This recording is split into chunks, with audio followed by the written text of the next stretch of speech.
Hi guys, it's Adrian and I'm going to share you some real based on horror stories and hope you will like it. Please plug the earphones and enjoy the video.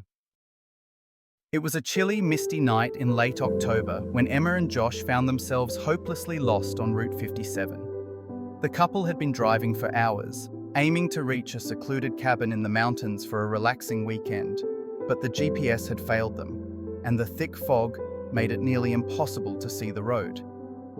After what seemed like an eternity of wandering through the dark, they finally spotted a faint, flickering sign through the fog. Pinewood Inn, vacancy. Desperate for a place to rest, they decided to pull in. The inn looked old and dilapidated, with peeling paint and a broken neon sign. It appeared as if it hadn't seen guests in years. But it was late, and exhaustion was settling in. The lobby was small and carried the stale odor of cigarettes. Behind the front desk, an elderly man with sunken eyes and a crooked smile greeted them in a hoarse whisper. "Room for the night?" he asked, his voice barely audible. "Yes, please," Josh replied, trying to ignore the growing sense of unease that seemed to permeate the air. The old man handed them a rusty key attached to a worn keychain. "Room 9, he said, pointing down a dimly lit hallway. "Breakfast at 7, check out by 9. Emma noticed something unsettling in the man's eyes as he handed over the key, but she dismissed it as tiredness. They thanked him and headed toward their room. Room 9 was small and shabby, with outdated furniture and a musty odor that clung to the air. The wallpaper was yellowed and peeling, and the bed looked as though it hadn't been changed in ages. Despite this, all they wanted was to sleep. As they settled in, Emma couldn't shake the feeling that something was wrong. The room was eerily silent. Too silent. There were no sounds of passing cars, no rustling of leaves, just an oppressive, unnatural quiet. She turned to Josh, who was already lying on the bed with his eyes closed. "Do you feel strange?" she asked, her voice tinged with anxiety. Josh opened one eye and gave her a tired smile. "It's just the inn. It's old and creepy, but it's fine for tonight. Let's just get some sleep."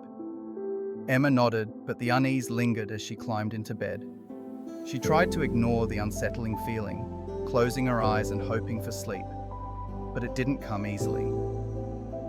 Around 2 a.m., Emma was jolted awake by a loud thump from the room above. She sat up, her heart pounding, and listened. Another thump followed, then the unmistakable sound of something heavy being dragged across the floor. "Josh, wake up," she whispered, shaking him. "Did you hear that?"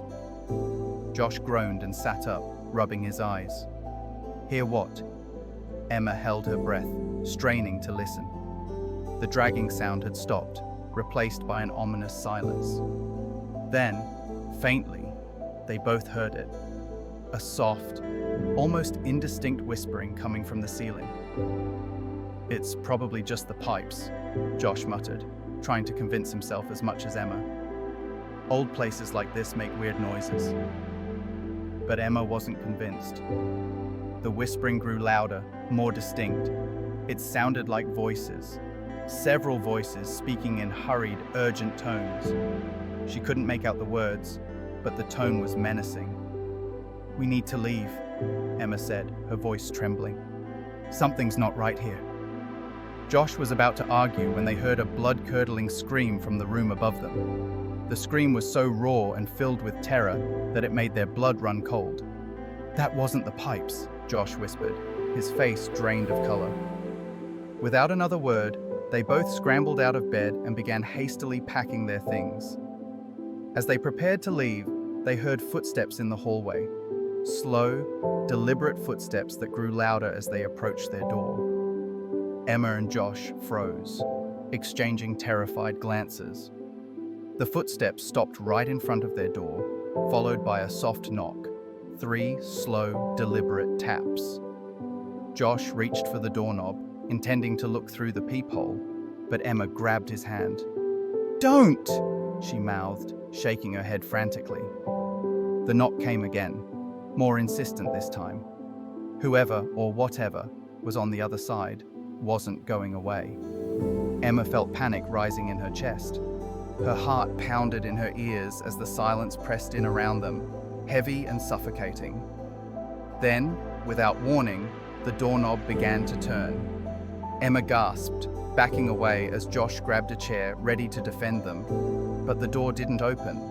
Instead, the knob turned back and forth, as if someone or something was testing it. Suddenly, the door swung open with a loud creak, revealing nothing but the empty hallway.